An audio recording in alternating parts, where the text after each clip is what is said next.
Wow, wow, wow. He drives car number 118. He's married to Sallyanne. He met at Stansted Raceway as well. He's father of two to William and Charlotte, both junior bangers, by the way, everybody. You know Terry from 2004 when he was in the army and there was in Iraq. He started racing 5 years ago. Rear-wheel drives, front-wheel drives, and then he's back to bangers. He also organises the streamers, which are the away team for Terry, and he does do some work at the track as well. He's 41 years old. Ladies and gentlemen, it's Si Avis. How you doing, Si?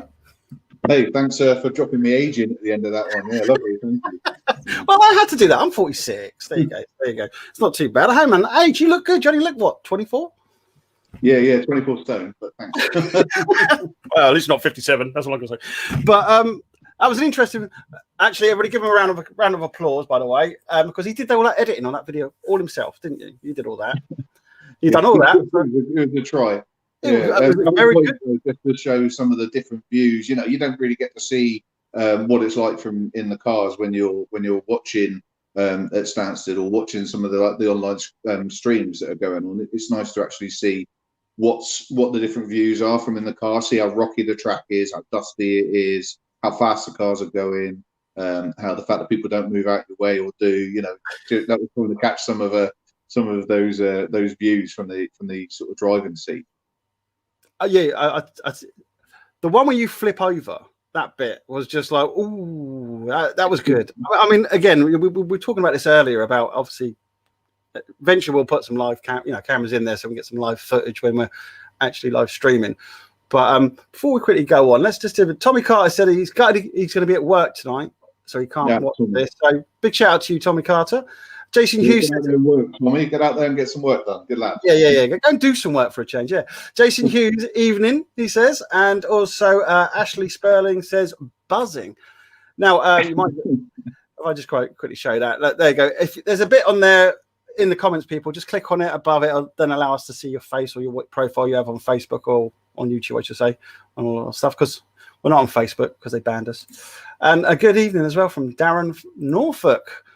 And to everyone watching. Oh, that's nice, isn't it? There you go. The big D. Look at that.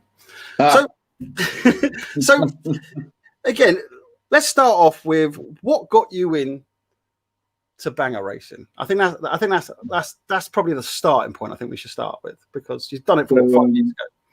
Yeah. So I sort of grew up as a boy. I got two older brothers. My dad owned still does own a tyre company, so it's quite a family business, always around cars.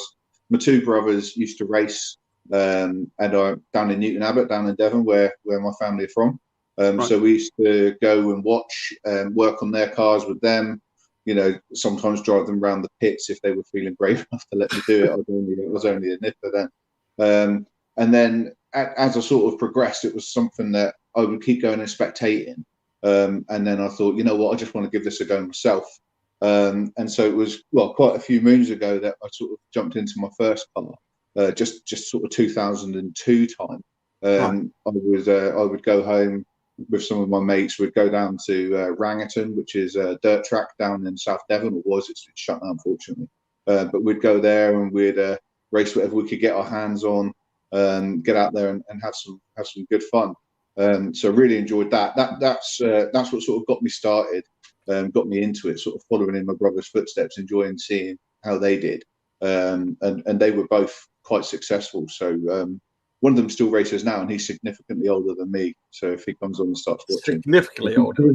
Oh yeah, he's a good sort of 4 years older than me. All right, okay. He still gets I thought it was going to be about that. It's not going to be like 20. He's on the sort of Devon circuit still, so he races at Hunley, he races at Ringwood, down in Cornwall, and he's one of the sort of good drivers down there. So yeah, it's just been great to be able to share that with him. Even though we're different sides of the country, we can just send each other pictures of the cars, the videos, ask each other how we got on. You know, that's pretty cool. Do they watch what we put out? Do they watch? Yeah. So are they jealous that we stream it? Yeah, my family. I'm blessed. I've got a very supportive family, and everybody, you know, all across the sort of family, always look in, ask how things are going, try and watch a race where they can. My brother wants to come up to Stansted to do one of the meetings, so it's just sort of tying that all together because it is a bit of a journey. Just so we can sort of, once COVID's out the way, he can come up, stay the weekend. I saw him in the car, he can come out and have some fun. Because every time there's an opportunity for us to both be on the track at the same time, it hasn't actually happened yet. So, you know, I'm going to say it's because he's scared, but he'll probably say it's someone else. But yeah, is it a scary? It's interesting you say that. Is it a scary sport? Because I'm telling you, from where I sit in my camper van, obviously in my live studio, Frankie the camper van, I look at you lot and I go, "Whoa, man, that's," you know. Obviously, watching that footage of you flipping over as well, you know, and I obviously try and capture as much as I can, obviously, when I'm live streaming, because some stuff you lot do it so quick, and you know, we're following here, and then it happens over there, and we try to go to it, and you know, you've got to know where to look and when. But about the sport being scary, I think you'd be a fool to go into the sport without knowing that there's a risk. I mean, all motorsport comes with a risk of danger. However, you know, it's Terry's scruitneers team who actually really look into the safety of the vehicles, make sure everyone's up to regs, trying to be as safe as we can do.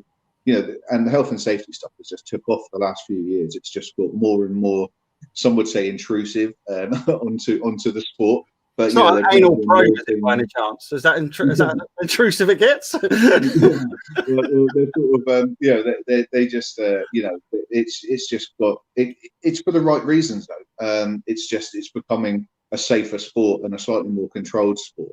And, you know, I for one believe that most of the changes that are done are for the better. So, yeah, it is becoming quite safe.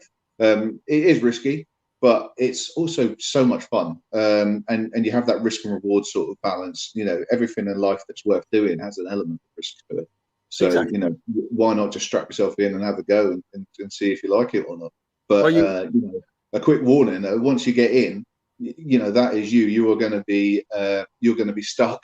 You're going to be loving it because, you know, once you're in and you have a good race, that's you are for life. Is it like golf? You know, once you start, it's like you just start, you know, hitting this ball down. You go, yeah, that's quite, yeah, it's quite relaxing. And then as you start to get into it, it's like, and then before you know it, you spent 600 quid on a set of clubs.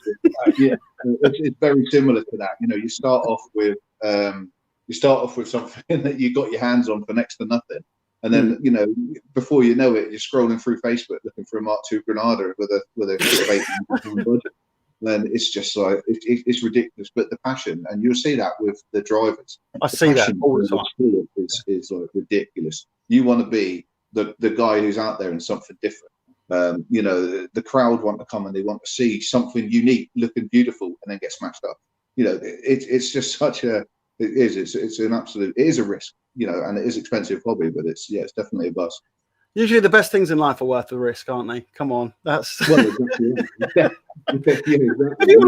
I mean, fishing's all good, yeah, but there's not much risk in there, is there? You know what I mean? But I've got a good few mates who love their fishing there, total. But there is no risk, but except for, I suppose, if you're off a boat, I suppose that could be the possibility of the risk, but. But fishing, isn't it? I mean, I've got a mate who I wish we'd known we were talking about fishing because I would have got him one because he knows it all and he'd have probably told me the riskiest situations he's ever been in. But plenty of drivers are also into their fishing, and it's like the yin and yang. You know, the excitement. Then the next weekend of let's go and sit and chill for sort of 6 hours and chuck a rod in a lake and you know, catch some fish, and that for them is their sort of on and they're off. Yeah, my mate's taken me to a fishing place down in France years ago. After he wrote off his car, to be fair, but I had to go and help him out. But what was it? I forget what it was called, but it was a really good place. But it's thoroughly relaxing. Don't get me wrong. You know, it's, you know, for out catching a fish. You know, I caught a few. You know, caught what, 26 pounders, 30 pounders, whatever. Of what doesn't matter. I wish I knew if that was good or not. I personally hate fishing. I can't do anything but falling and sitting still. It's funny you should say that. This is the thing, right? As I'm landing these 26, 30 pound carp, right? You know, mirrors and stuff. I'm sure people start going, oh, you should know what they all are. And I'm just catching got that one, right? You know, put it back, blah, blah, and catch another one. He's going, you really don't understand what you're catching here, do you? And I'm like, what do you mean? He's going, you don't get this in the UK. So I totally understand what fishing's all about, people. Before you all start putting in these messages in there about it's, you know, think it's that risky. There is obviously when you've got to take the hook out, it's quite risky actually with the teeth. But anyway, back onto motorsport, as they say. Yeah, so, definitely. Yeah. So there's a lot of risk. It's scary out there, I suppose. What's the most scariest race that you race in? I mean, you've done rear wheel, front wheel drive. I tell you, a time that's that I have been a little bit worried is when I've had a front wheel drive, very basically built Ford Focus that was sort of on its last legs, and we had an open banger event. So meaning that the banger formula, there was any size vehicle, and there was transit vans, there was Mondeos, everything like that, and I chatted to Terry and I was like, the Focus is on its way out. Can I take it out in the bangers in the final? And just, see if I can get up to some mischief and have a bit of fun in it. He was like, yeah, of course. And I thought, this is a brilliant idea, until I rolled out sort of into the final. And then, you're looking sort of left and right. You've got Matt Butcher in a Mondeo, Aaron Nelson in a Mondeo, all these sort of people I could have a good chat and a laugh with. But I'm thinking, I don't want them coming through my back door in the Focus. So does that happen out there? Guy in the transit sort of laughing at me as he sort of crawled past, and I thought, oh, this is a bad decision.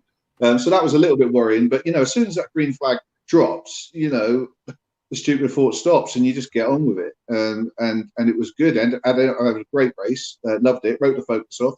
Took the van, rolled that. Did take a couple of big hits off them on dogs, but it was a really good race. So I thoroughly enjoyed that. Does anybody particularly pick on you? What, me? Yeah, is there anybody, any driver out there who if they see you, they're going to... No, Mr. Paul Carter, he picks on me with his black flags. He's like watching like a shark every time you go. He's like, oh, that was a bit of over contact. Out comes a black flag in the middle, Avis. You think he's the one who picks on me, who's there? Oh, is it? I'm just joking. He's a very, very good mate. And he knew he'd be getting something today. But Mr. Black Flags, he's the guy who picks on me. In all honesty, I made a point because of my job. I move around a lot, and when I do move to somewhere new, I have to get in. I have to meet people quickly. So I made a point when I first started going to Stansted of getting around, speaking to everybody in the bits, being polite, trying to get to know as many people as possible. And I think that stood me in good ground. So I don't really think there's that many people there who I can't either have a good conversation with, haven't had a favour off, or done a favour for. So I don't really think picking on is the right word. Always feel sorry for the new guys if someone tips up and no one knows them and they could drive. That you can see them get picked on quite quickly by the local drivers. But that's all good banter and good sport. To be honest, it's such a good environment at Stansted. It's a real family environment. There's very, very few arguments, fallout, people picking on it. And when it is spotted, it's weeded out real quick. I think we had a spout with the juniors last year that, there was a few arguments and that between drivers and between and it just got stamped on straight away. It's like, that's not how we do business. It's a family racetrack. If you want to do that, go somewhere else. It's a really good approach to dealing with it. Yeah, but if they argue, it looks really good on camera. By the way, it looks good on camera to a point, and then you need to turn the cameras off because otherwise it's called evidence. yeah, good point. Yeah, we do have. Yeah, that's a good point. We are very good at that. We know. Terry's put, by the way, so scares me every time he races. So there you go. Si scares him every time he races, but Terry's got very small hands and he really struggles with phones. Because he smells of cabbages as well. That's what he's tried to write there. That scare him. Good. Do you know what? And he knows what it is. It's because the races are unpredictable. And do you know what? You've just got to look for the opportunity, take it, no matter what it looks like. If you're going to sit back and you're going to wait to see how things go and if there's a safe route through, then you're not supposed to be on that racetrack. Now you times that mentality by 40. Everyone's out there, everyone's having a good crack. We all know the rules, we all try and stick to the rules. There's an opportunity, you're going to take it, you're going to get in front of the car that's in front of you, or you're going to help move them out of the way. And I think I'm a big believer that it's always good to be keep everyone else second guessing. I don't want people to know what I'm going to do. If they're either following me or they see me in their mirror, I don't want them to know what I'm going to do. So I like to sometimes do what feels right. That's the only way to drive. That's the only way. And I've done my go-karting and stuff, and I can tell you I've raced against the Metropolitan Police. That was good fun. And that was so like a few people at Stansted. Yeah, but mine was on the track. but yeah, they were good drivers actually, to be fair. And I did beat them, and then somebody, literally took me like 10 laps to overtake them. It was like, you know, in and the outs and doing all that, and then I got past him, and then literally a lap later, somebody basically totaled their car, and we ended up getting red flagged and all set back up with me back behind him again. I was knackered. It was like, you know, I mean, it was like, really? It took everything to get past him. So that's one of the best things about Stansted, right? Is it's a dirt track, which means that every lap is slightly different to the lap beforehand. Right. Because the ruts, the grooves, the wind, the weather will change the track. Every time a car passes, it makes a little mark on the track. It's a very good point. So every lap is different. It's why I absolutely love dirt track racing. As I said, it was I was brought up on that as a boy. That's what I used to go and watch. That's what I started. I cut my teeth into banger racing on dirt. Driving on tarmac is a different skill in itself. I mean, the go-kart lads, the guys who can get their perfect line every lap. I'm not that individual. So, you know, I struggle a little bit more on a track that's, concrete or tarmac. But you put me on shale or dirt, and I'm in my element. I love it. You know, that's just the difference, the different types, the unpredictability, I think, of Stansted Raceway. What makes it so amazing. You'll go around a corner and it's smooth. The next time you go there, there'll be a ramp in the middle of it. It's just or a tractor tyre. Or tractor. I don't miss many tractor tyres. I hit quite a few of them. I've got a brilliant in-car footage from a couple of years ago somewhere that we were all coming up the straight and we're all doing sort of second gear top end, so sort of 35-40 coming up the straight, and the tractor tyre rolls down to when someone hit it, and they aren't small and they aren't light, and it sort of rolls between everybody, and you can just sort of see all the drivers sort of swing around this thing as it's on its way down towards the pit gate. But the tractor tyres are a must, because there has to be some kind of a boundary for the track to make it safe for the spectators and the people who work there. But they are a pain. But these tyres have a mind of their own. Now, tell me what everybody out there, especially if you race at Stansted or anywhere else even, but it does seem like they sneak out a little bit and, a driver, because the driver going round here, and then all of a sudden, so there's the edge of the. It's like it moves out just as they get to them, and then they go into it, and I'm like there on camera going whoo, and then somebody goes up behind them and stuff, and it's like, oh, this is great, loving this. So because you'd think if you hit a tyre, it would either move out the way or bounce you back into the track, and neither of those things happen. It's just a stop. You're wrapped around the tyre or on top of it, and everyone behind's coming in hard. Yeah, exactly. I'll tell you what's also interesting is the way you drivers get somebody stuck in the middle of the track or hits, the tractor tire or whatever, and you go round them in a split second. Yeah. There's some good driving out there. There really is. Your reactions have to be on point. Otherwise, do not come on that track. If it takes you a second to make a judgment call, you should not be on it. You shouldn't be, racing at Stansted, because you see in the video that I sent at the start, like one of the very first things is a start, and someone doesn't get going, and the rest of the pack. I mean, we're talking centimeters away from creaming into the back, and you just got to get around them as best that you can do. So it can be quite dangerous. With the juniors, Terry always used to do a rolling start to take away that element of the juniors stalling when the green flag drops and everyone else behind hit. Just to try and reduce that as much as possible. So that again ties into the safety stuff. We're just trying to make it as safe a place for everybody as possible. They've got to learn sometime. Just get them out there. Just get them drive. Don't let them roll in. No rolling starts. I hate it, especially in Formula One. I hate it. It's like, no, man, stop. No. Right. You wait for those lights. You know what it's like. It's like, the kids love it. I mean, William and Charlotte both started last year, like what you said before. And they are both like they really enjoy it. William is absolutely hooked. So all he wants to do is go out there and get better and better and faster. And I love that. It's great, but he's very quick off the start. But he's still at the stage of his driving where he's almost sort of looking down for second gear. And you think if someone in front of him hadn't got away from the line, he is going to drive into them. But you know what? That's where you make the mistakes. And I see plenty of people in the out the front wheel drives, the rear wheel drives who don't have a great start and take a shunt up the back. you know, and I think we're going to see that in one of the races in a bit, where someone gets picked up. Like I might pick someone up off the line because they haven't got started at the right pace. Was that heat 3 or was that the final? Was that the one? No, in the final, yeah, definitely. Yeah, in the final. Yeah, there's a Granada in front of me that doesn't quite get going quick enough, so I help it along, and then we're off. Okay. It's good. We have a few messages coming in. Let's have a look. See what we've got here first. Let's just cover that off before we go into it. Talk about anyway. What was it? What Craig Hobbs saying? Evening all. Hope everyone is well and looking forward to seeing you racing. Yeah.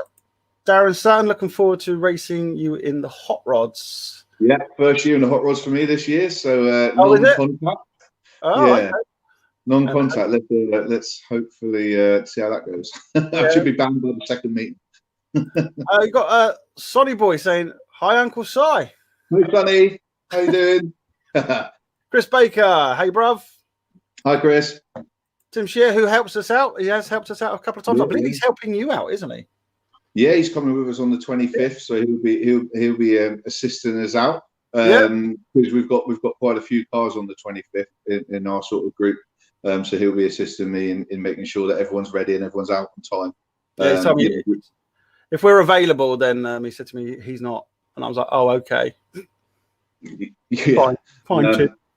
Yeah, you're going to miss a great meeting because the first meeting back, it's micro bangers. It is packed. There's like 203 cars booked in. It's going to be a ridiculous meeting. I am trying to pull out all the stops at the moment, going through hardware, software, blah, blah, blah, to try and create another setup. So if we are streaming, we're probably down to 2 cameras. But literally at the moment, it's going to be a good meeting. I mean, if there's an opportunity for you to get there to screen it for those people who can't come, because of the COVID restrictions, there's going to be people who want to see it, who aren't. But everyone knows 100 micro bangers going around Stansted is carnage. It's going to be great. Every race, I love it. I mean, I get up at what? I'm up late the night before, getting everything ready to load into Frankie. I then load it up at 6 o'clock in the morning, drive. The 2 hours to Stansted. I then set it up just ready for when you all start. I then obviously commentate and do everything. Or let Jamie commentate actually and have a little rest, but watch the race while doing all the camera work. And then at the end of the day, finally pack away. And as Terry said last week, sort of thing, I am the last one to leave because I got to pack it all away. He'll be chasing you out the gate. He is. He pulls over. You ready yet? And I'm like, yeah. Just as I throw a couple of things, I then go up the road and just pull over and. I'll tell you what, if you think it's bad now, wait till the pubs are back open because he is really keen to get you out then. Don't say that. I didn't even think about that. Oh, no. Right, I'll pick up with that later. So we got the dodgy Porsche. This is one I'll never forget from Dean Archer. Oh, yeah. So that was the role in the introduction. Oh, okay. That was a Porsche 924 that I was very, very grateful that Paul Scully and Martin Scully sorted me out with that one. They had it on their driveway. They weren't sure what they wanted to do with it. I said, I know what I want to do with it. So they got it me at a decent price, got it home, built it, took it out, had some great fun in that car.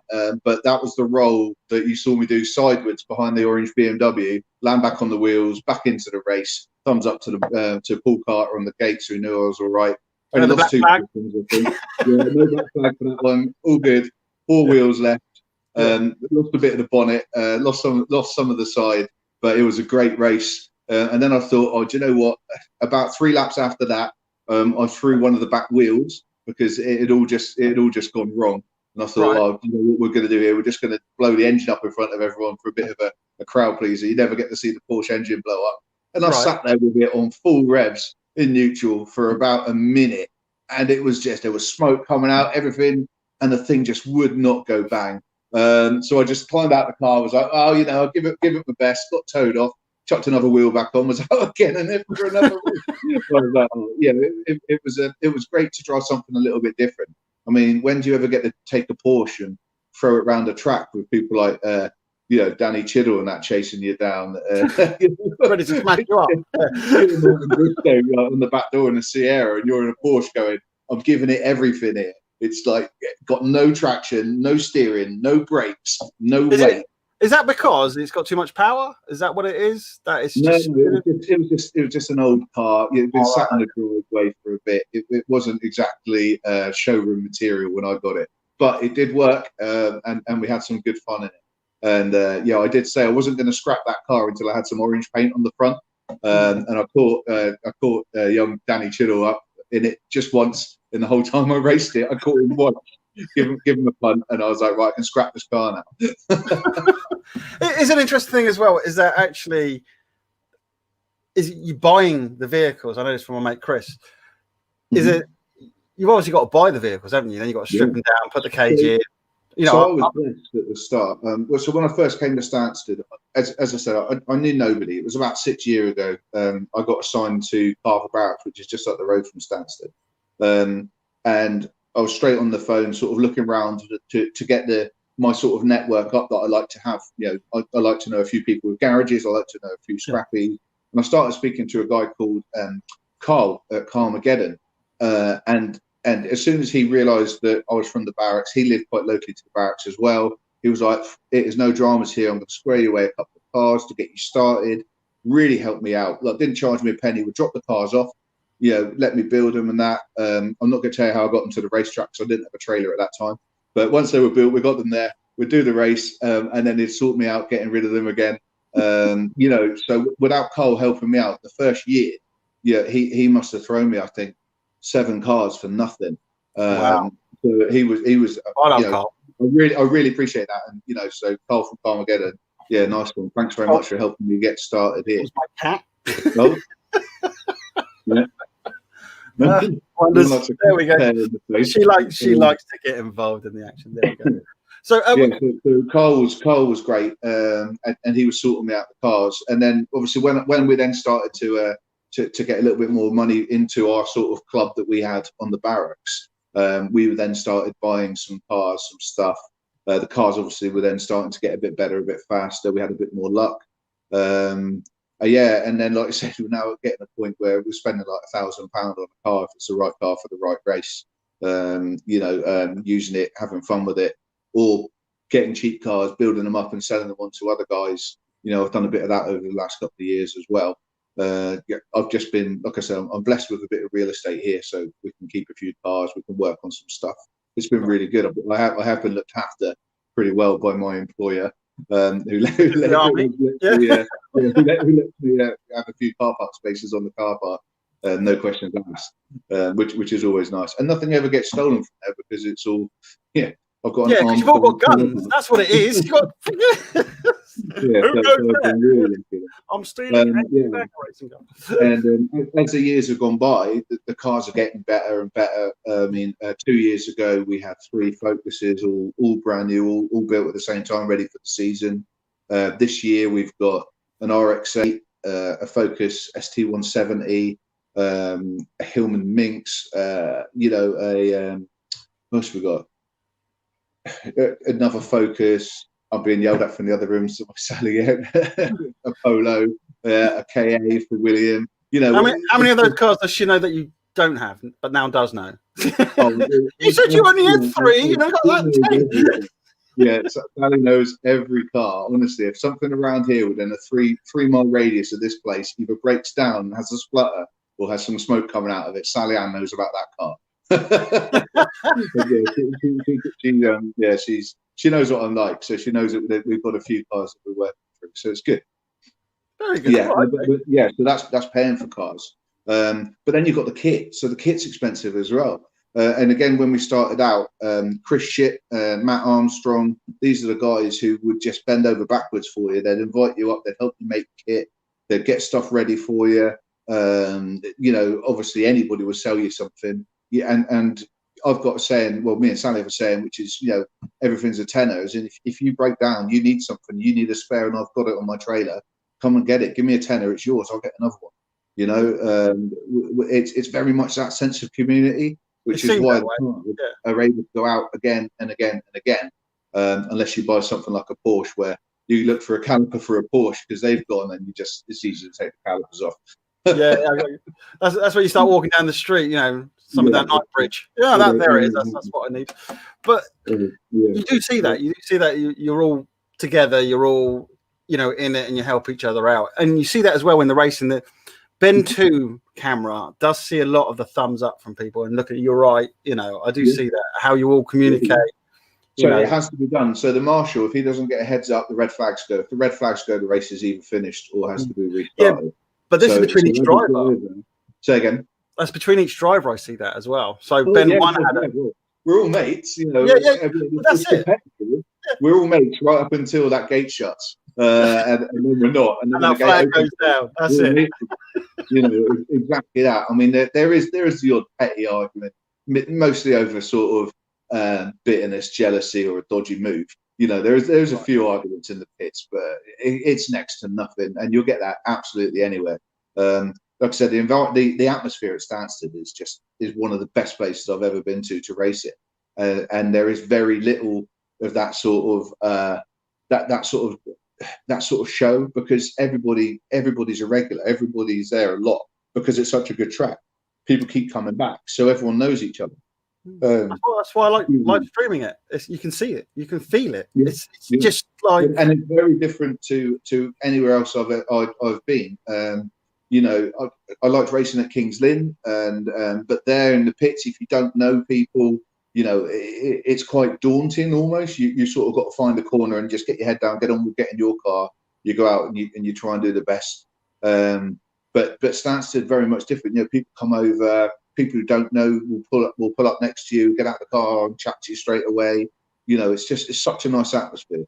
Yeah, it definitely is second to none. You know, it's definitely a home for us. So we love it. I love it. Yep, totally. We got what's this? What we got from Dawn? That's what we have. That's what we love about Stansted. No 2 laps on the same track. There we go. Agreed. 100% agreed. Don't know if it's Si does a very good job as well as organising everything at Swaffham when we race there too. Yeah. So obviously you look after. Yeah, you still got a 1 meeting ban. You still got a 1 meeting ban, but it's a very nice thing to say. Why have you got a ban? Why has Darren got a ban? What did he do wrong? No, we just had a slightly lively meeting last weekend at one of the other tracks. The Screamers went and they performed well. So yeah, it's just a bit of banter we're having between ourselves. Who's in the Screamers? Absolutely blessed. Last year, Terry and another track owner sort of got into communication. In fact, year before last. About how if there was bad weather and we had to do a short notice cancellation at Stansted, he did the legwork really so that we could then run a formula at another track, which is quite local, which is a tarmac track and doesn't get affected by the weather so much. So that if you were waiting 2 weeks to race your car, it would be quite an anxious time. Or you want to get out there and you want to race, and then when it gets cancelled, and it gets cancelled, then to have that opportunity to go and race somewhere else is great. But to do that, you know, we go and we are Stansted Raceway somewhere else. So we have a good reputation. We all stay together. We're a good family, like the Stansted away team. And there's another track down in Cornwall that Stansted goes down to and races. And I believe he's looking at going down to Ringwood. And again, just growing the family, just getting out there and doing what we do well, which is put on a really good show, did some great racing, and at the end of it, shake hands. So when we race at Swaffham, Stansted is always, like the Screamers, is always one of the best formers of the day. You know, whether it's the racing, the different variety of cars that we bring, or you know, or the shenanigans on track, if you want to call it that. You know, it's always something. It's always a good meeting. So, that's something I can do is come down. Obviously, if we've got no racing at Stansted, I can just come down and say, "Oh, if you're down there, I'll film as well." There we go. Probably get kicked off by all the other people who film down there. Well, I think Terry would have to sort that one out for you. Yeah. You can't just tip up. Can't tip up with your camera. I don't think that'll go down too well for their locals. Yeah. Well, you never know. They might like it. You never know. What else have we got here? We got Terry saying, "Oh, no, not them tyres." Laugh out loud. We got Daniel Skidmore saying, "Hi, Si. Would love to have a go in your car with no other cars on the racetrack." Now that's sad. Come on. Cool, Danny. Yeah, so Danny's dead decent, and he comes and he helps me out with his family. They spend a bit of time with us. You know, his kids are amazing. So Ben and Zara, and they're massive supporters of Sally. They're cut round with Team Avis jumpers on, with that they make themselves. You know, they just love cheering her on. You know, Ben sometimes backs me, and if I'm having a good race, I could see them jumping up and down. And you know, they're just such a nice family. But Danny, I'm not going to let you race my car, buddy, because I know I ain't going to get it back. But he says there's no other cars on the racetrack. Yeah, I don't think that's going to stop him. He'll end up on his roof. Danny, look, mate, get involved with the cars. I think he should let you. There you go. Yeah. Don't worry about it. Lovely family, really supportive. Chris Baker says, like me, picked up the first corner and hanging on the tyres in the Amiga. Yeah, so I'll tell you what, there's a story there. Go on, then. Okay, right. Story. So many moons ago, and funny enough, so me and Terry were both in the same country. It's a slightly dusty, hot country. We were there for work sort of stuff in 2004. We both found ourselves in Iraq at the same time, doing slightly different jobs. So you didn't know Terry until that was where we first met. So we first met in Iraq in 2004. And I didn't put those two together until I came to Stansted and we saw each other again. Right. It wasn't like we were great friends back then, but you know we'd seen each other there. And my good friend Chris, he took over the role that I was doing. I was sent back for a career course, and he took over the role that I was doing. And 2 weeks later, unfortunately, his vehicle was exploded in a attack. And he was really badly injured and sent back to UK, discharged from the army and sort of wheelchair bound, you know, for life. When I did come back to Stansted and I was chatting away to Terry and I still talked to Chris. And back then, motorcycling was a really big thing for me, for my life. It was that sort of. I wasn't married. I was single. I needed that sort of a family bond, and the motorcycle sort of group took me in, and Chris was a part of that, and he was riding around on a trike with a wheelchair on the back, and me and him become really close again. And I was chatting to Terry about all of this because Terry actually let us bring some of the bikes up with some charity buckets to one of the events. Okay. And Chris was there as well. And I had an Amiga that I was racing in the rear wheel drives. And I spoke to Terry and I was like, Chris used to race with me at Arena Essex back in like 2008, 2009. And I was like, Chris is itching to get behind the wheel. I was like, I can put him in the car. I'll go down onto the gate, and if there's any issues, I'll get him out of the car. You know, it's my responsibility, 100%.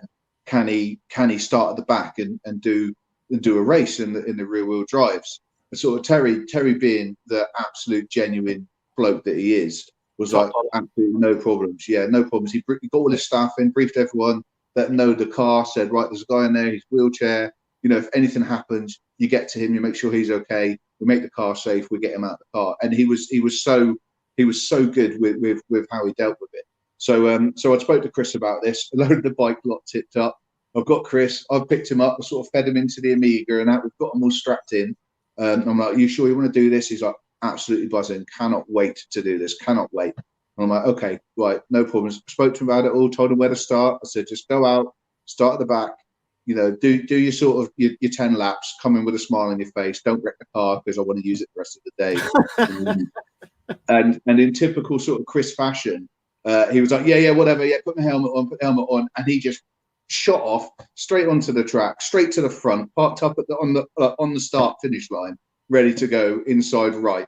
And I'm thinking, I don't really want you there. Everyone else is behind you.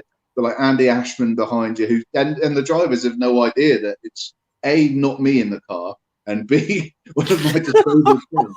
And I'm just thinking, yeah, I can already see Martin Bristow lining me up here. All of the sort of rear wheel drive lot are out there, and and sort of the green flag drops, and Chris just booted it. And I don't think he was expecting the Amiga, because it's so light, because all of the weight was out of the cars, to be quite as light as it was. And he come round at sort of the 9 o'clock position into the corner, and left the corner facing completely the wrong way, straight into the tyres, with the rest of the rear wheel drive pack sort of taking shots from him as they come through. And I was just going, oh my God, but he got it going again, and he finished the race, and he sort of come back, and I was just like, I cannot believe you put me through that. Get out of my car. Like he said to me afterwards, he said, all the biker lot were there. He said, there was a big thing about it. He goes, I wanted to prove a point that, you know, I'm still capable of doing it. And he did it, and he had a great day. Yeah, so, you know, and he's an amazing guy. Chris is like one of my best friends, and he is an amazing guy. And his story actually gets better. So we continued to do, we continued to raise money within this bike group for smaller charities, and also we started to try to save money towards these this like exoskeleton leg trial thing that was out, that would enable Chris to be able to put these around his body and maybe get him to be able to stand up, and because the guy's 6'2", I think, you know, he's a big lad, and then to be sitting down for the rest of your life at sort of everyone else's waist height, he was real struggling with it. So the whole point was to try to get him to stand up. So we looked at these legs, and they were about 60 grand. So we knew it was going to take some time.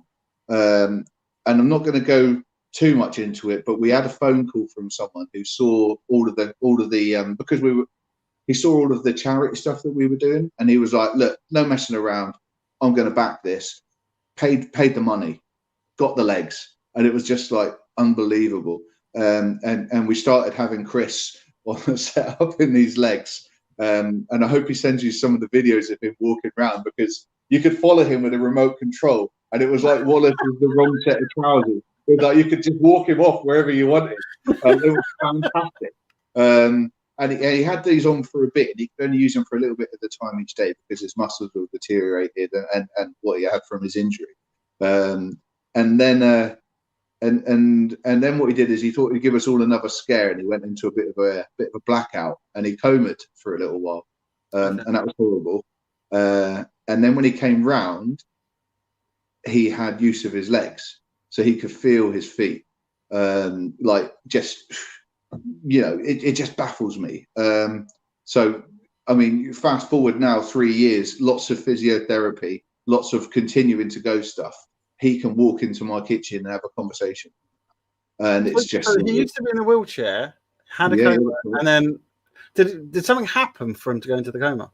So he started having these legs. That's the only thing that they can say it is. He's used these legs, and things have lined back up, and maybe something's reconnected that was severed. You know, there's not. I don't. Being that, you know, I failed my doctoring degree, I don't really know exactly what happened. Don't worry about it. All I know is that, you know, he don't ride a trike no more. He's got a ZX12R. You know, the boy can stand up, and we can have a good conversation. Wow. And it's phenomenal. You know, and he is such a decent bloke. Like, he is literally like, right, I've just got to, everything that I thought I couldn't do anymore, I'm going to do it. And he's just doing everything that he physically can. You know, now that he can again. So yeah, brilliant news. Just a great story, I think. Fantastic story. And get on, Chris. You know, get yourself back into focus. Let's get out at Stansted and let me whip you. Yeah. Extra precaution be had though. Oh, that's such a story. That's unbelievable. Yeah, it's unbelievable, is what it is. It is genuinely unbelievable. But you know, it's just, yeah, like I said, just amazing. It's been quite a few years. You know, it's just amazing to see someone who you're in the army with. I've been in the army with him. Like 2004. We've been in the army 6 years together by that. To see someone, and I was back in the UK on the course, so to just hear that it happened to him and that he was doing the job that I was doing, you know, it was very emotional. You know, and an element of sort of guilt that comes with that, of obviously, you know, just yeah. Yeah, Terry says Chris crashes bikes more than him. I saw that. I thought I'd just throw that up. So yeah, Chris and Terry are both putting me through my paces by dropping bikes as often as they can at any opportunity. So yeah, Terry should definitely stick to 4 wheels, and a booster seat, and Chris should probably go back to his trike. So you said yeah, he obviously did the job. What job do you do in the army, if we're allowed to ask? So currently, yes. Oh, back then. Okay, so I joined the Royal Engineers in 1998 as an electrician. That didn't really float my boat. So a couple of years later, I changed my trade to a plant operator, so a digger driver. Okay. So the Royal Engineers been the construction side of the army. So we build all of the fortifications, the roads, tracks, culverts, you know, all sorts of things. I've had a pretty long career so far. I'm sort of 23 years into it. I'm still enjoying. I've just been extended for a further 2, which is nice. So that'll be 25 years I'd have done when I finally finish. And you just go away. You do as much as you can. I've had some great times away. I've been to Kosovo. I've been to Iraq. I've been to Afghanistan. I've been to Canada. You know, all sorts of different places. Kenya a couple of times. You know, when you're out there, you're doing sort of bringing water to the villages, upgrading the tracks through the wildlife area, a little bit of drinking. You know, a bit of cultural awareness. You know, just meeting people really, and doing the good job, and I love that sort of stuff. It's interesting you say that, because a lot of people with the army or with anything to do with military, they just think we go in and obviously make sure, you know, either we're in like an area and taking it over, or, you know, safeguarding or whatever. But actually, the army does go into a lot of other stuff, don't they? Yeah, it's so much bigger than that. So everything that gets broken through conflict or war needs to be repaired, because there's that sort of job that needs to be done. As well as that, any armed forces who are in the area, they need their real life support. They need their water, their food, their safe journeys, their shelter, and all of that has to be built, you know, to spec by the different arms of the army who deal with construction, mainly the Corps of Royal Engineers. So we'll go in as plant operators. We go in first, level the area, make it all safe. Then, you know, different artisan trades like chippies, brickies, carpenters, all of that sort of stuff will come in, and they'll do their bit. I mean, most importantly, we're soldiers first. So, you know, we all know how to have a good scrap and shoot a rifle, right? We're soldiers first. Then we're combat engineers, so like basic engineering, so demolitions, building bridges, things like that. And then we're a tradesperson third. Whether that is, as I said, digger, driver, spark, electrician. So we're able to sort of jack of all trades, if you want to call it master that. of none. You can just tip up. Yeah, but the way I like to think of it is, you can either tip up and get stuff done, or you can tip up and do something properly. You know, if you're going to tip up and do something properly, you need to have a lot of variables that are right. You need to be safe. You need to have the right equipment. You need to have the cost of funding. You need to have everything's got to be right. If you've got to tip up and you've just got to get something done and get on with it, then that's the sort of stuff I enjoy doing. And I think that's why I've stayed doing it so long, because I'm more of a reactive worker, meaning, okay, this has happened. What are we going to do about it? Oh, I mean, this is something, for instance, FBL, we'll be looking for staff at some point, you know, or maybe actually, if we do get the equipment. If you need any digger drivers, might need some camera operators. I need to speak to Terry actually. Maybe see if people want to volunteer to be on the camera, because if I can get the next bit of kit ready for the first race, it might be that we need a couple of people on cameras, because I can't put so many cameras around. So maybe if I can train some people up on camera work. But anyway, with FBL, and you have to be like, if anybody's watched, I mean, Tim will be able to say, you know, Tim's seen me work, so to speak. You've got to be reactive. If you can't deal with high pressure, you know what I mean, don't come to FBL to work. I think that's the same with my trade. It's like, if you can't sort of guarantee that your work's going to be good up to standard, you can get the job done, don't tip up. You know, that's not the sort of team that we work in. But Con, it's enough talking. Should we watch a race? I'm about to say that as well, but also I'm seeing that Terry and Chris are having a right good chat on the comments, by the way. Right, so let's have a look. It was race 3, wasn't it? You wanted? Nah, chuck the final on. Chuck the final on of the first one. That's a fantastic race. Let's see if this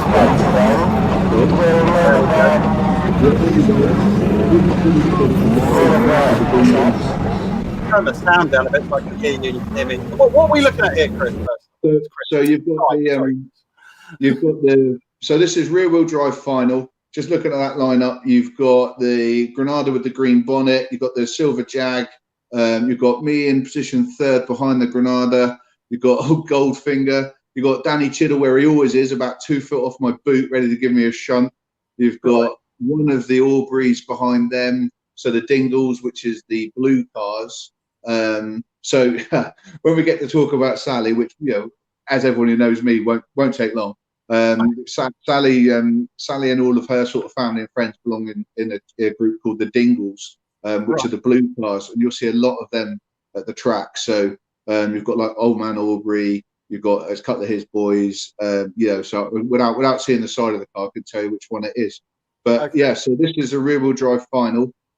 Just a story behind this day. Yeah. 26th of July, wasn't it? Yeah, 26th of July. And this was your first one that you did live, Facebook Live. Yeah. I think.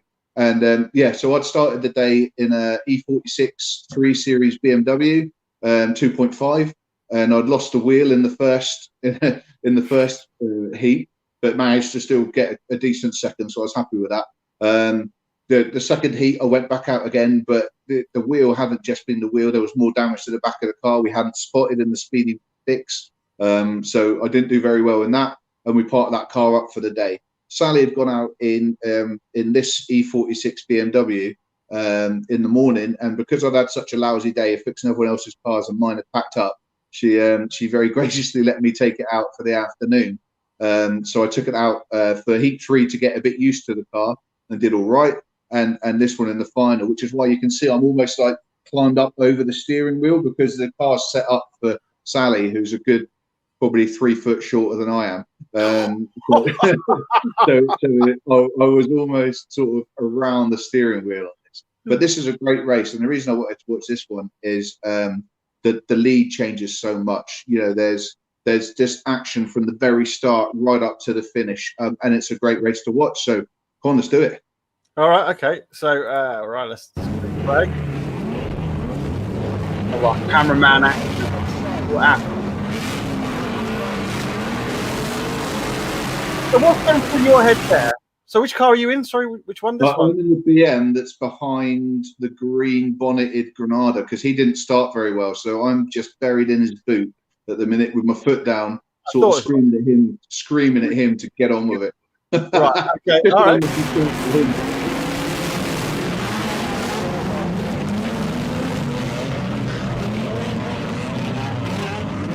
Quite a nice start.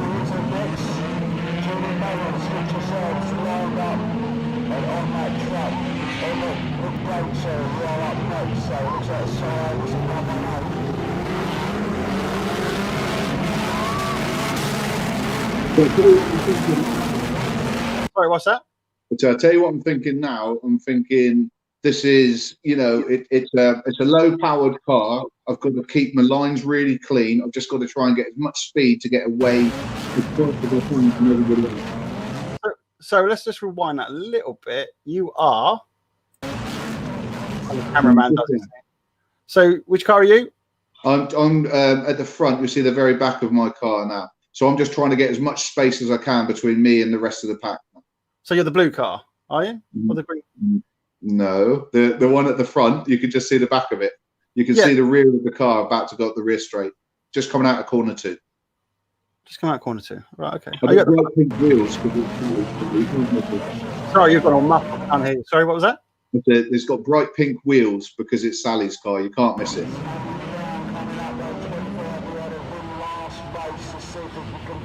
Oh, that one? Yeah. Not the blue car. Which is the Dingle, isn't it?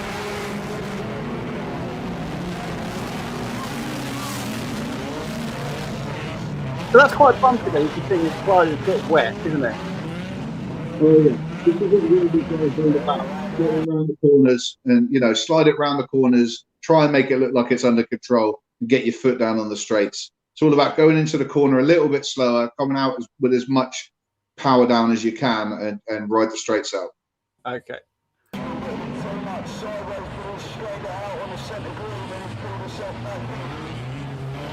So they're starting to catch me now. Yeah, they're making a good job of it.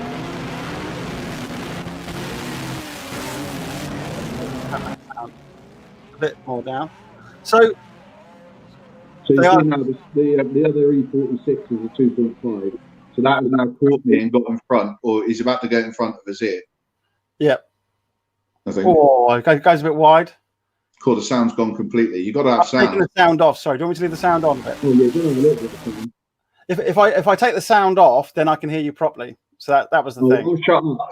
The race is worth the sound. Oh, okay. All right. let us know in the comments, everybody, if this is...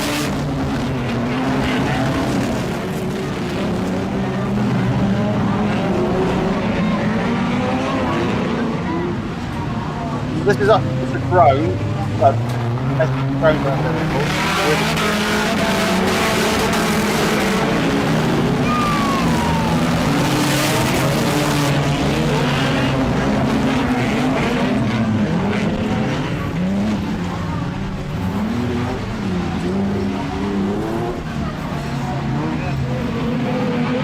great shot there. Right. So let me just pause it there.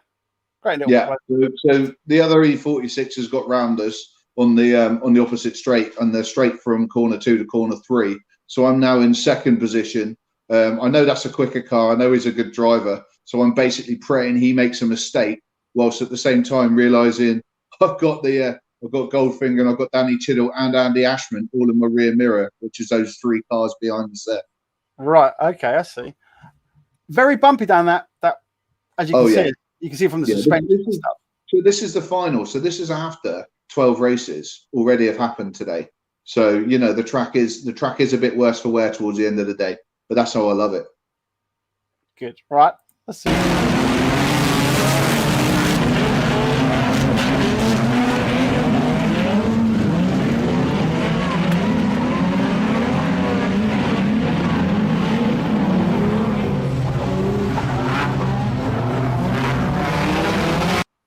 So he's power sliding it through there. You're keeping it nice and tight, aren't you? So I've got to keep it nice and tight, and because I've got the less horsepower, I need to try and get as much traction as I can. So I can't really showboat so much by sliding the arse of the car. Oh, showboating now, is it? Not skill, showboating.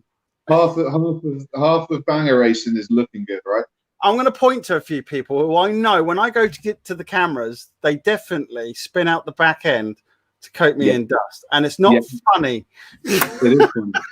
It's got to be done. That's what people are there to watch. They're not there to watch everyone drive around like they're in a car park. They're there to watch absolute lunatics like Wayne Dixon going round as sideways as he can every lap. So they were going for me. I can tell you that right now. Right, here we go. Let's go.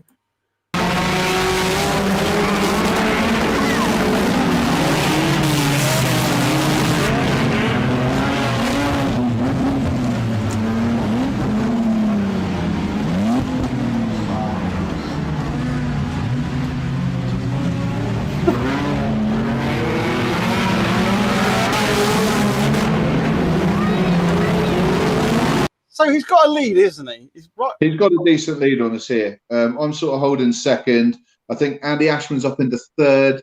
Danny Chiddle and Alan Trickett are sort of battling for fourth at the minute. So so the first guy is like enjoying getting away from everyone now, knowing that I'm going to be holding up the next 3 sort of fast cars. Right. Now watch the yellow car. That's what I'm going to say here. See that? Yeah. So that definitely wasn't Danny just helping him out of the way. So half of the fight, when we're going at this sort of pace and you're coming out of those corners, the cars are almost like on a knife edge. If you give it too much steer one way, the effect is instantaneous. If you give it too much steer the other way, the effect will null it out, but you'll be slower. So you're really trying to get that exact point of balance right, so that you can keep traction and momentum. And sometimes one wheel will grip and it will just spin you, and sometimes the car behind will just touch you and help you over that knife edge. Sounds great.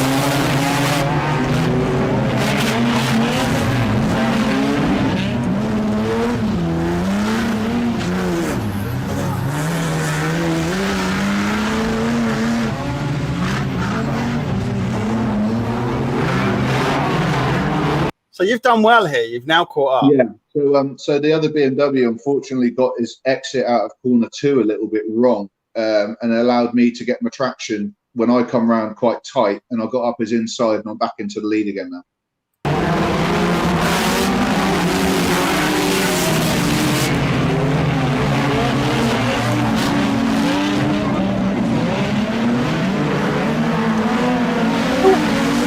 So what are you thinking at this moment in time? I can't say because I'm not allowed to swear. All I was thinking here, I'll 100% be honest with you, is it's a matter of laps until these guys get past me. Try and stay clean, try and stay tight, and I'm hanging on because it's not like I'm not getting rubbed up the back as well. Sounds dodgy. Right, okay. We just get overtaken. Right, he's coming around. Sorry, say again. So Andy helped me massively there. So the Scorcher got round the outside of me, and Andy wasn't going to wait, so he picked me up and pushed me at his speed around the corner. So I managed to stay in. I managed to get back in front. So he done me a solid there. So thank you.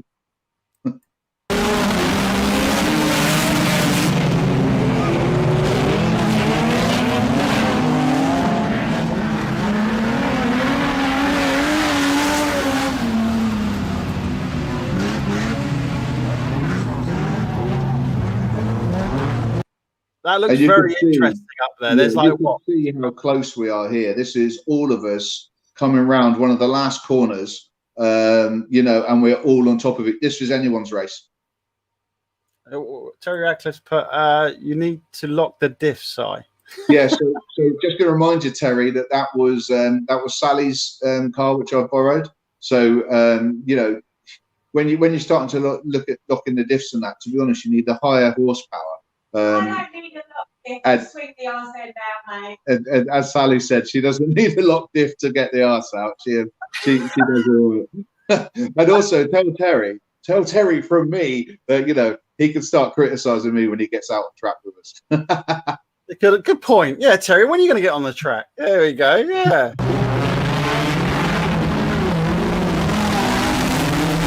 Ooh. So you're getting tapped up the back there, aren't you? Yeah, you know what? That's how it is. You got to feel for some of these drivers because they have to start right at the back and they have to work their way through the field. And when someone can hold their line, the best way to do it, and the only actual contact you're allowed in rear wheel drives is in the approach to the corner and the first sort of quarter of a corner. You can shunt the person in front of you to push them on so that you can then go up their inside. And that's what he's trying to do to me there. So he's trying to push me on so that I go wide. And he can get me inside. Right. It still looks like he's tapping you up the back there, mate. Yeah, but you know, let's not get the officials in on this. I mean, I'm happy, he's happy. Robin's racing, right? Remember, FBL's always watching.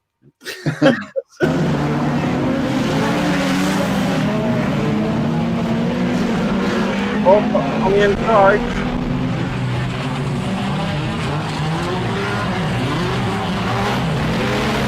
So you've lost the lead now. Right, yeah, but you've just paused it literally right at the end. So Andy's got around the outside of me, but got too much power on. So he's now sideways, whereas I've got less power on. I've got the traction, and I can get back up as inside. Right. Okay.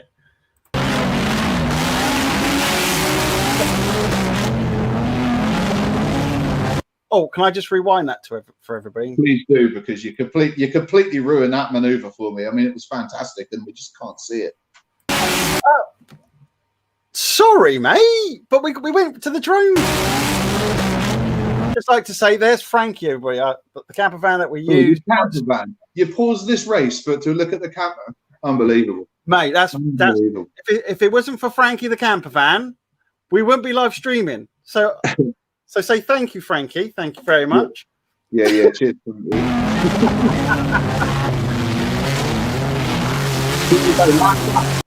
Huh? Last lap. It is the last. I was going to say, is it the last lap?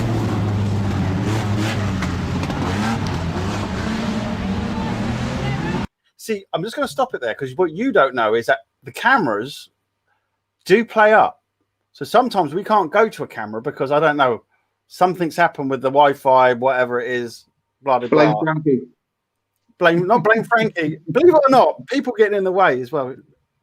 They can. So sometimes we have to like work around because the cameras are, again, not working or So, right, you're in front, last lap. Yeah, last corner.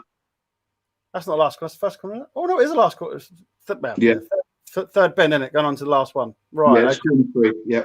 So this is a bit where, what are you doing at this time?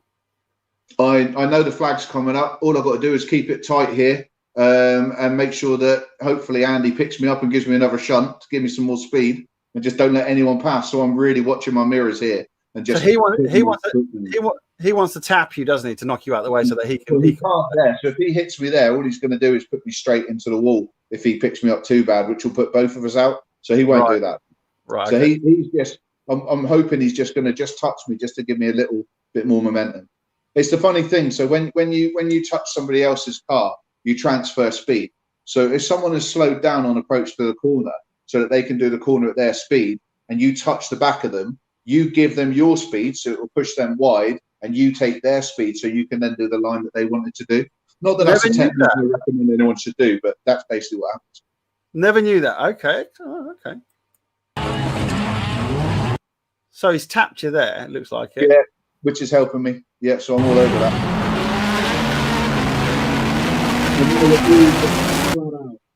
And now we're all literally just pinning it for the line now. I think that's the line there, isn't it? I think that's... Yeah, that's it. There you go. And there was the showboat in there from Scorcher. There's the first place win. Yeah, it was a great race. I mean, start to finish, it changed a lot. You know, didn't start right at the front, started a bit further back. Yeah, had a bit of fun at the start. It was a great race. It was one of my favorite wins ever. It was it? Yeah, definitely. Yeah, I love that race. It looked like a very good race. And again, obviously, we paused and done whatever for you to explain, which is great. Which is great to know exactly how you were going through that. Yeah. And what you were thinking, and obviously the transference of energy as well, which is quite mad. Is it something that are you continuing with rear wheel drive now? No, so Sally's going to be sticking with the rear wheel drive.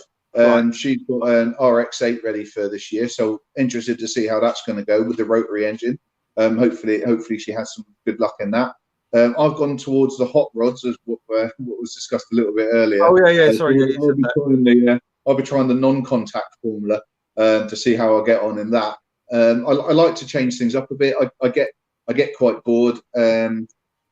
I'd like, if I did front wheel drives for the year, I would enjoy it, but I'd want to do something different. So I want to try hot rods this year. We've got the ST170. We're good to go. It's a quick car. I'm really looking forward to that.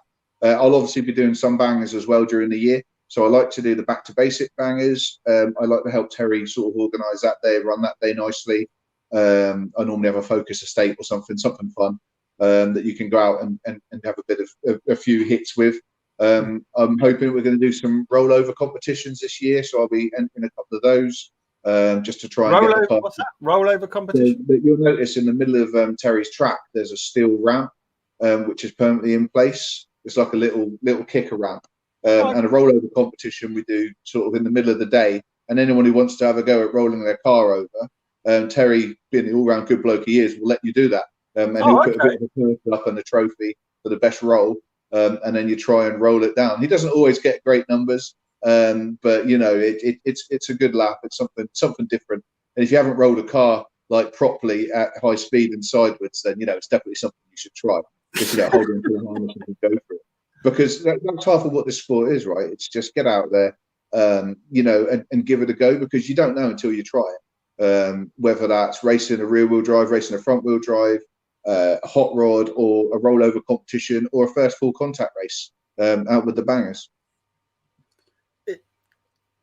I don't know what to say to that. I really don't. It's just like to roll it over.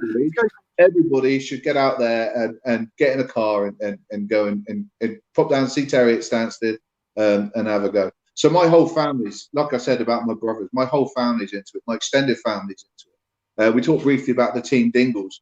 I've had to write a list of everyone's names because and their race numbers, because I'm not so good with numbers and things. I'm more of a fighter than a writer. They're the ones in the blue car, weren't they? The Dingles. Yeah. So the team Dingles. I mean, like so my immediate family, obviously, you got me and you got Sally. So Sally's number 29. You got William, number 12. Charlotte, number 16. Got Harry Brace Senior. So that's Sally's dad. He's been racing at Henham for like 104 years. It's ridiculous. So he's 66 and he's still racing. So he races car number 62 in the front wheel drives. Then you got his two boys, so Sally's brothers, my brother-in-laws, Harry Brace Jr. in 518 and Keithy Brace in 317. And there is absolutely no love lost between the three of us, between me and the two brother-in-laws. When we get on the track, you know, we're very competitive as a family. And I don't just mean we'll stick together. I mean, we will take each other out quite happily, you know, and get stuck in and do the racing that needs to be done, because we all want to win. Otherwise, we wouldn't be doing this sport. No friends on the track, mate. No friends on the track. Yeah. That's it. I mean, there's so many sayings. Most of them have got swears in them, so I'm not going to go there. Please. But, you know, yeah. So that's my sort of immediate family. Then you've got all the rest of the Dingles. Then you've got people who I'll always park up with, like the Cooks. So Dom and Carl Cook, and then Mum Viv. I mean, we've got so many adopted sort of people who look after us. You've got Mr. Black Flag's wife, Tracy, who is amazing. And her and Viv seem to have a bake-off at the minute, who can bake us the best cakes, which is great. You know, we've got the Maddox family. Nobody got me a cake last year. What's that Nobody about? bought you a cake? Like, Nobody got me a cake. Well, you've got to go out there and speak to people to make friends, and then they'll feed you up. Do you not want me to live stream? Well, do you know what? You have to make that decision, don't you? You have a lunch break. Maybe go out and see them all then. I don't get a lunch break. No, I keep it going. From 12 to 5 or whatever. I keep it going, man. 24/7. I'm there, man. I'm doing it all. It's just such a family. That's such a family thing, you know. And everyone's so close, so tight. You know, and it's really good. Excellent. Look, we usually do an hour. It's been an hour and 13 minutes. Yeah, I don't normally talk this much unless I'm in the pub, so I do apologise. However, before you sort of shut off, I wanted to say a few massive thank yous, if that's all right, before you. By all means, again. Like huge thanks, obviously, to sort of Terry, Keith, their family, for every week putting something, or every other week, weather permitting, putting on something, keeping us all busy, keeping us entertained, making Stansted happen. So, you know, those guys absolutely rock. So thanks very much for all your help. We got thank you. Sorry. Yeah, Carl and them at Carmageddon. You know, I can't ever stop saying thank you to those guys. They really looked after me. Jamie Start at JPS and Saffron Walden. He lets me go up and use his ramps to sort of get the cars running for me and the sort of the rest of the lads. Obviously, Carver Barracks, Wimbish, are all engineers for letting me use the car park spaces and the hangars where I need to.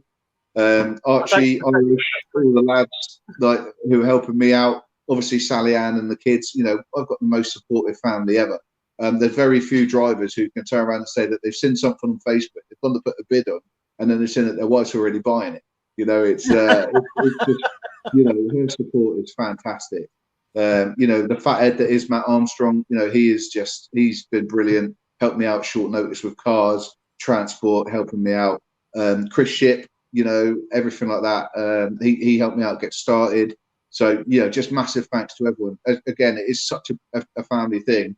I was a little bit nervous about coming on here today, but I just, this is my way of sort of saying to sort of everyone who has embraced us in the last sort of 6 years that I've been in the local area. Me and Sally are moving on this year. We're off to somewhere else later on in the year, so we'll still be coming back, but we won't just be sort of 10 minutes up the road. And we're both absolutely gutted about that. But that's the nature of this job, I'm afraid. We have to move on. So, you know, what I thought, what better opportunity to come on here and sort of give a big well done, Terry and the team. Keep it going. You know, we're going to keep supporting you. Team Avis will be there, you know, as many times as we can be throughout the year. God bless you all. Yeah, lots of love to all the racers and all their families out there. Do you know what? Yeah. Same from FBL. Thanks, Terry, and all of, you know, and all you drivers who have been quite amazing, doing all your antics on the camera, which has been great fun to obviously record as well. Do let us know if you want to be the next person up. By the way, do get in contact, send us a message. That's all you did, wasn't it? I mean, I know you said you were quite nervous, Si, but to be honest, duck to water, mate. You've done fine. You've done great. No, I'm sweating. I'm a mess here. Yeah, you didn't need to say that. It's not that bad though. It's quite easy to do, isn't it? You know, we got in contact. Yeah, no, to be fair, it's been an enjoyable experience, and I'd love to hear some of the other drivers come on. I've got to apologise to everyone because I couldn't follow Jamie's thing of having my wife's dressing gown on and being half. Yeah, and it's really weird haircut. It would be great to say, like to hear from another few drivers or whatever, and just everyone just keep supporting Terry. Yeah. Do you know what? That's another reason why I come and do what I do is to support Terry as well, because I see what he does, I see the love of it, and he's obviously put a message out there. Massive thanks to you all and all the drivers and families that make Stansted so great. Without all you ladies and gents, it's just a field, which is correct. But I mean, Terry, you've done a lot. We know you've been doing a lot of work, obviously, in the off time and putting all that, as we talked about last week, putting all that drainage in, which obviously will help the track. So. But again, a big massive thanks to obviously you for coming on today. Also, Sally, where's Sally? Is she not going to? I thought she might come on like scream bomb you or something. Sally's been adding comment and sending me kicks. She's doing. Well, she is here. So she's going to say like, I need a cup of tea. Hello, Sally. Right, let's see those trophies before we go as well. Quickly have a because Sally pointed this out to me earlier. She was like, "There's trophies." Yeah. Oh, hang on. He hasn't got that many trophies, he said to me, but he has. These are all signed. There you go, Sally. That's it. Which ones are yours, Sally? Those ones. Sally's ones, yeah. Sally's ones have the wristbands on. Yeah, I think the wristbands because it's hard work out there. But we're definitely as I said, we're a sort of racing family. It all means so very much to us. We didn't even talk about how we met Sally. Sally in. She gone. I'm still on your lap. Oh God. Remember, it's before 9 o'clock. Yeah. Yeah. So we met on the track, which we're it was just amazing. What was the? So you met on the track. What did he say, Sally? Don't answer, Si. What did he say? He had to rescue me because I was like driving Miss Daisy when I first started. So I literally crashed into everything. My dad used to work so hard fixing cars. But yeah, he rescued me on the tow truck and everything. And then Harry was trying to fix my car, wasn't he? And you was he wearing a cape as well? Like, I'll come and save you. No, he was just wearing a banger vest and like a high vis. Okay. Obviously, I'd seen Sally, but I'd seen Sally Brace, and she was with the two Harry Braces and Keith Brace. So I assumed one of them was her husband. And so I asked Sally, I was like, "Well, which one are you married to?" And she was like, "None of them are brothers." I was like, "Excellent." A bit of Facebook stalking later, and she was mine. Facebook stalking, right? Yeah, literally. By her. She honestly, it was ridiculous. Oh, so hang on. Who sent the friend request? Who communicated first? Yeah. So and our first couple of dates were building bangers at Carver Barracks. Because she said, "What if we are going to meet up, what do you want to do?" I was like, "Well, all that I want to do really is spend sort of like time building cars and getting to know you." Yeah, so we built cars, met Archie and Irish, and had a pizza. Yeah, romance. And then, you know what? You enjoy yourselves and you have fun, and that's it's good. That's what we like, isn't it? We learn a lot of stuff like that. Yeah, she made me wait till I won like 3 trophies before she'd date me, though, which I thought was out of order. Damn right. Yeah, we've got to make sure you're worth it, mate. Style streaky is a tough decision. And then when we did get married, I mean, the wedding was amazing. I mean, if you can imagine, there was soldiers, there was obviously all our family, there was banger lads, there was a biker group, there was Sally's co-op ladies. It was just carnage. It was fantastic. Yeah. And plenty of the Stansted families were able to join us for that, weren't they? Yeah, it's really good. It wasn't really good. How many were there? We had 250 in the evening. Yeah, it was good. It was quite diverse as well. It was decent. Yeah, it was good. Cool. That sounds like. By the way, we are available for weddings. There you go. Bye bye. Oh, no, thanks for taking. That's very, very nice of you to offer. But it's one of those things. You've got to push the business, as they say. What was it? Somebody's Maxine Avis has done the old fist bump. I think that is. Or my sister. Hi, Max. As I said, we're such a supportive family. All the family would be tuning in and giving me grief, I'm sure, afterwards for not saying hello to them all. I'm not going to reel a list of people off, just the people who have helped. You should have said I could have done that thing at the end where you had the credits going up, you know, really fast. Trying to pause it or slow it down. Thanks to everybody. Yeah. No, we're massively grateful. Like I say, I'm blessed. I've got, you know, such a supportive family. And we've both been able to do what we want to do. We're lucky. Oh yeah, we love it, don't we? Yeah, we do love it. Yeah. And can't wait for the 25th. See you all there. Hopefully, yeah. Hopefully I'll be there. So I'll sort that all out. To everybody, I mean, it's easy to set up. People are really helpful. So if you're thinking of, this is for the other people out there, if you're thinking of checking out Banger Racing, do come down to Stansted. But mostly, those people that you were mentioning, who the companies and everybody who owns their businesses, whatever, put your links down here in the comments. Yeah, for Jamie, you know, Chris Shit, you know, get your links on. Terry, put a link in there, maybe. Yeah, I don't mind. They can put their links in. I don't mind. I'm all cool for promoting business, especially when they've helped you out so much as well. It's definitely one of those things. They have, you know, it's been. I wouldn't have been able to do what we do like without their support at the start, because I wouldn't have been able to get going. And they recognise that, and they just helped out. It was brilliant. Okay, well, there you go, everybody. So don't forget to like, share, and obviously subscribe to FBL. We will obviously try and be there on the 25th, but we're also looking for our next driver to interview, which could be Sally. You never know. She seems to have got used to the camera. No, I've got loads to tell you. Oh, yeah. Oh, it's not going to go off track. I tell you what, Sally, it'll be really good. Chris? Sorry, Chris. Can I keep saying Chris? Sorry, what was that? I said, be careful what you wish for. Yeah. No. I think obviously female drivers as well. That, you know, it doesn't. I mean, obviously you're racing with the guys as well, which obviously can't see why not. Or is it you'd like to see an all-female race? Oh, I'm way up for that. Yeah, I keep saying that we should have like all pink cars and all blue cars. Do you know what I mean? Because actually, boys versus girls don't treat you any different when you're out on track. You know, when I first started, Malcolm, Harris, and Wayne used to bash me up, spin me around, but actually that taught me how to learn. Do you know what I mean? What were you like with that side? Were you I think the girls could have it off with the lads.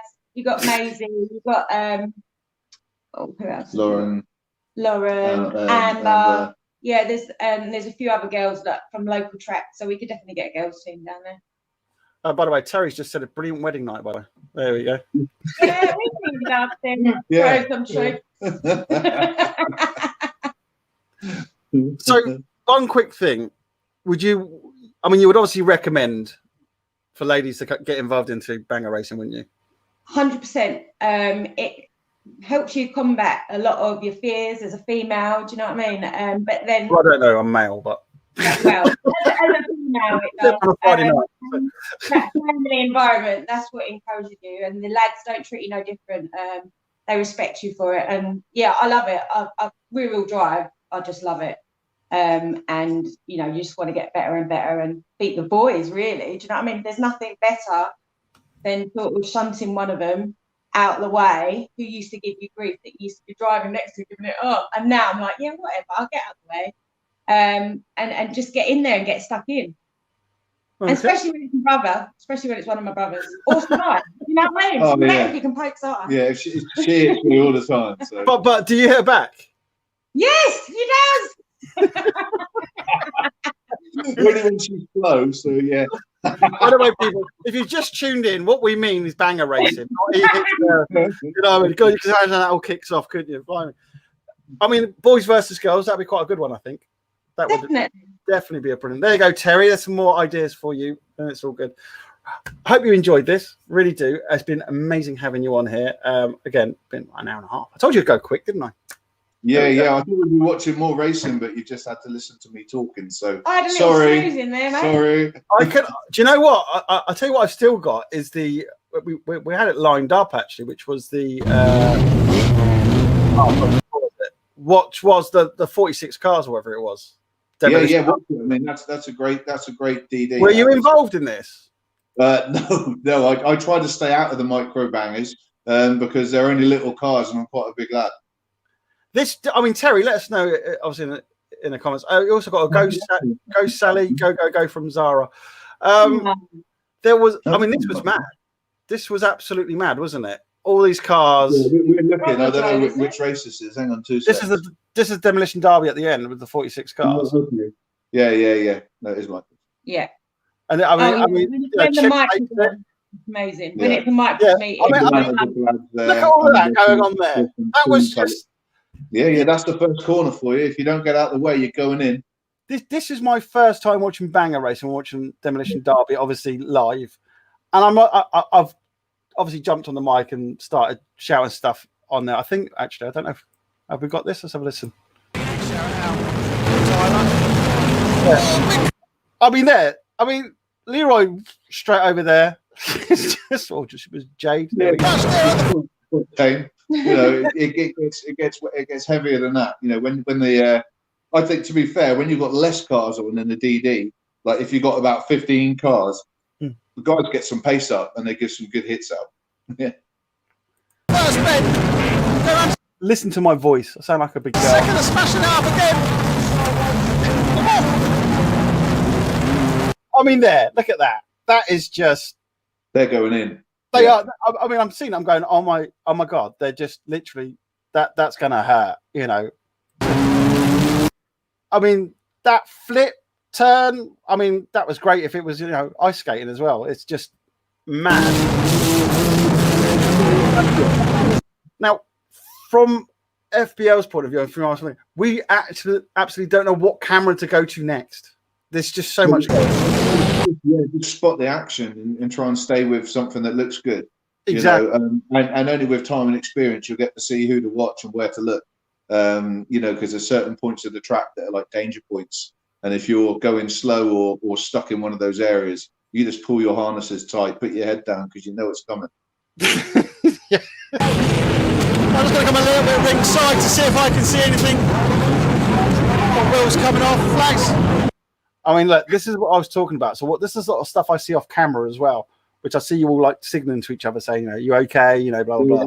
Yeah, because the first thing we care about, is looking good. The second thing is if we've hurt anyone or not. That's Kyle's car, isn't it? Might be one of the cooks, I think. Team Blige. What's that? Team Blige is the green and purple. Right, okay. Red flags. I mean, look at that pile up there. That's just. Yeah, but that's the sport and that's the love.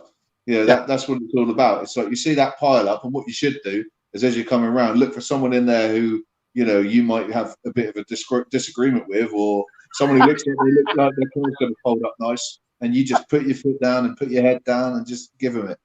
But if you're on the receiving end, do you obviously see that person coming up and you think? Well, you've got a big old mirror. You have a look.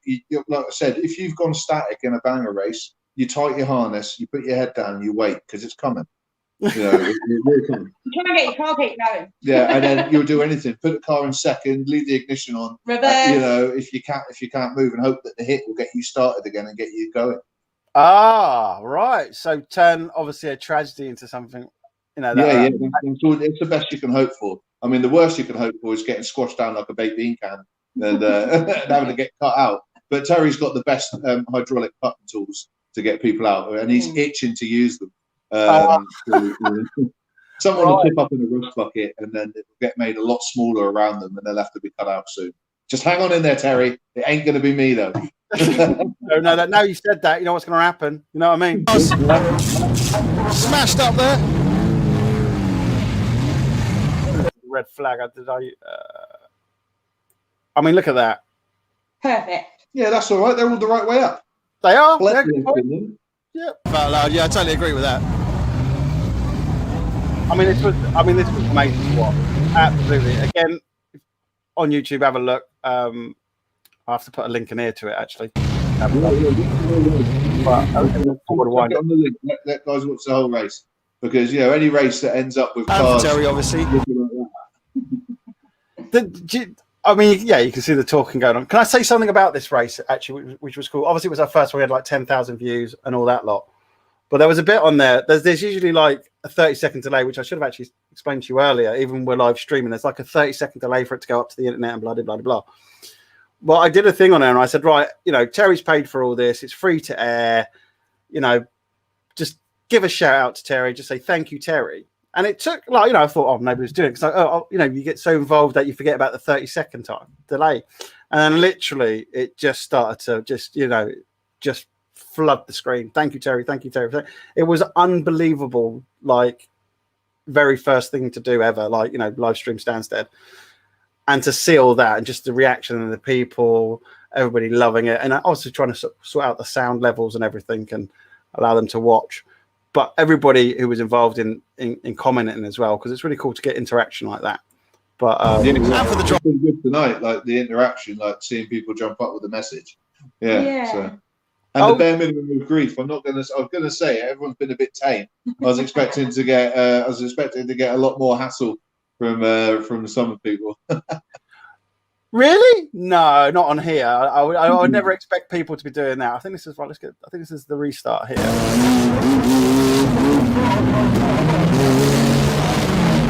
99 still in, 41 still in, 11, 572 still in, 475, 113, 173. Hope you know all the numbers. And 23's given 784 a good push.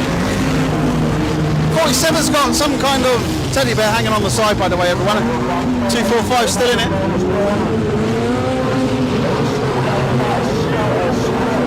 Get out there, shunters. Now Scully, I see him doing a lot. Huh? So you've got Martin Scully, who is like, I'm not going to say the older one, I'll say the shorter one. Okay. And then you've got Paul Scully. Father and son. Yeah, father and son. I mean, they're regulars at Stansted. And Amber as well, yeah. They're regulars at Stansted. And yeah, they always put on a good show, and they're normally some of the last cars running. And even though they're father and son and they're on their team all day, when it comes to the DD, if it's just them two going, they keep going until one of them's dead. Yeah, they're two racing. They're a great family. Yeah, and yeah, his Paul's partner Amber races in the rear wheel drives with you, doesn't she? Yeah. And they always attend the Stansted Screamers when they go away to Swaffham. You know, they attend there all the time. So they're a great family. They just love racing. There you go. Paul's iron flag ready for you, by the way.